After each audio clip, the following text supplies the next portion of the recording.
He ran it down like, yeah, bro, like, we just don't go for that. I seen him one day, found him, and cut his head off. Like, God. Like, yeah.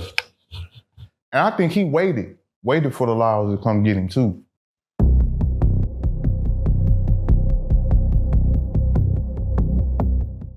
Do most COs know, or from your thought process, do COs know what the inmates are in for? Most time, or yeah, they know. Okay. Because if you come across their radar, they gonna pull you up. Okay, just to kind of know. Yeah, they gonna pull you up to know who they dealing with. Okay, yeah, that makes sense. Sometimes they don't know. You got quiet guys who play dumb, who play that role, and he motherfucker. I did that one time. Oh goddamn. Go ahead. I think I might have told that story already. Yeah, speak on it again. God damn.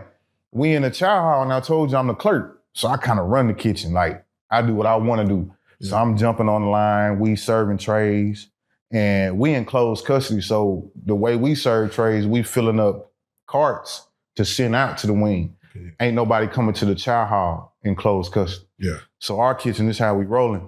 And we running the line, we really trying to run the line so we can break down and go to the house. You know what I'm saying?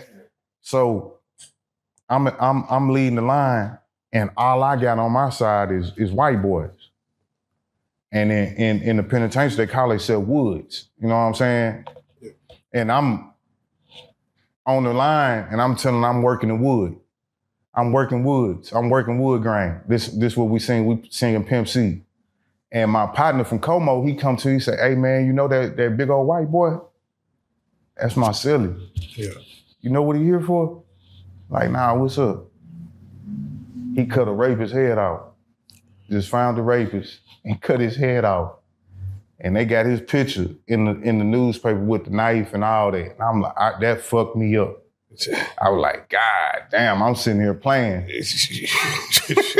And we got these big paddles, these big stainless steel paddles, and I'm like, damn. Yeah, I was tripping. My job had got to my head. Like I was walking around, tight whites on. I'm the man. I can get you a job. I can get you moved around. I was walking in that. Yeah. Man, what like was watch the gun line, boss. That was me in the kitchen. Yeah. Damn. Uh-huh. Damn. What was the worst thing that you heard about someone doing that you served time with? Whether you was not saying you got to be in a cell with him, but whether he killed his mama. Dude killed his mom. Yeah, that's always killed his mama. That's always what. Does a person ever want to, like, let's say, because they say you're not supposed to ask what a person's in for, and how much time. You're really not. Yeah, look, I've heard different stories because some people are like, I want to know who what they're in for, how much time they got. Like I say all the time. How did you move? It's scenarios and situations that pop up that make it inevitable. Like, that was my whole thing. Like, you ain't got to check nobody coming out the bus. Just wait till their first altercation. Joker gonna have his first altercation, and then we're gonna see his character.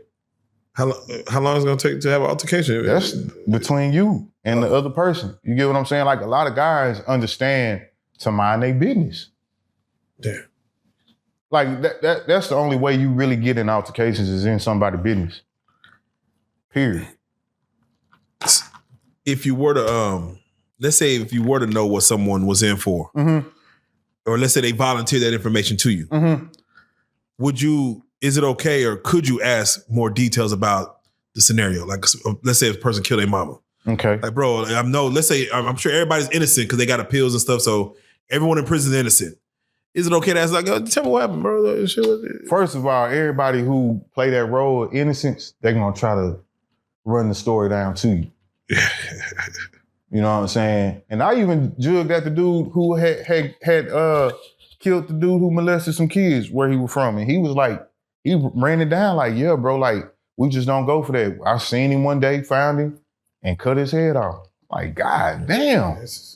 Like, yeah. And I think he waited for the laws to come get him too. Oh, yeah. You don't hear too many stories where someone just admits to their crime. Again, they trying to fight appeals. But he caught dead to the wrong. But it's like dudes who really be fighting that case, you see them in the law library. They very serious about it. Like that's how you know who's who. Yeah, I done seen dudes go in there and fight their shit and go home. Do you feel, and if so, what percentage that as you was locked up, people were really innocent? They really didn't do what they were here for. Do you feel that's a real thing? And if so, how I say 20%. 20% that there's innocent men Right. serving their sentences. Yeah, because it's a lot of illiterate niggas. Like, niggas really can't read. Niggas really don't know how to spell, all that. Can't write. For real. How does that fuck them up, though? I mean, if they didn't do it, they didn't do it. The detective will understand that and play a finesse game with them and make them, like, tell on themselves or... I've seen it. Yeah, you are. I didn't watch detectives. Incriminate themselves with different shit. Scare them with going to jail by making them admit to something they didn't even do. Now they exactly where they were scared not to go. It's a dirty game. Them type of dudes really get turned out in there, man. It'd be sad. Yeah. It'd be sad. Like, they ain't got no them be the ones jumping off with 2 rolls. I seen a nigga take a knife and take his spleen out and cut his spleen. Operation. Damn. Killing himself. Seen a nigga hang himself, all that. You're saying those are people who probably either one Didn't have nothing to do with it. Or was mental or, they not really a criminal. Because, I could understand someone who didn't really do it. The judge hit the gavel and say guilty. Get the sentence. They say 30 years. You like, you kind of, it's happening so fast, you don't even know that it's happening.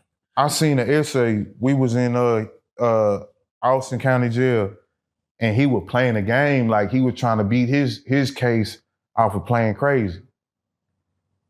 They sent that nigga to the state hospital. He came back crazy as fuck with the shakes, like couldn't stop shaking. He was playing crazy. He was playing crazy to beat his case, and they shipped him out to the state hospital. And when he came back, he was fucked. Damn. Like, fucked up. He was like, they fucked me up. You kind of messed me up with that because I felt that's always criminals' defense is insanity, where you play crazy to beat the case.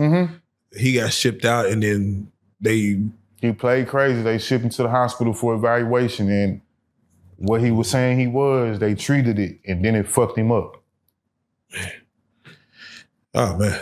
You get what I'm saying? I get what you're saying. Damn. So that's like kind of a cautionary tale. Right. Be careful how you play. You know what I'm saying? Like you... Dude, I'm telling you, man, we sitting there eating it.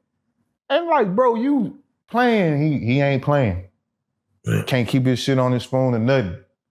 And you can tell it's fucking with him because this shit new to him that he can't control.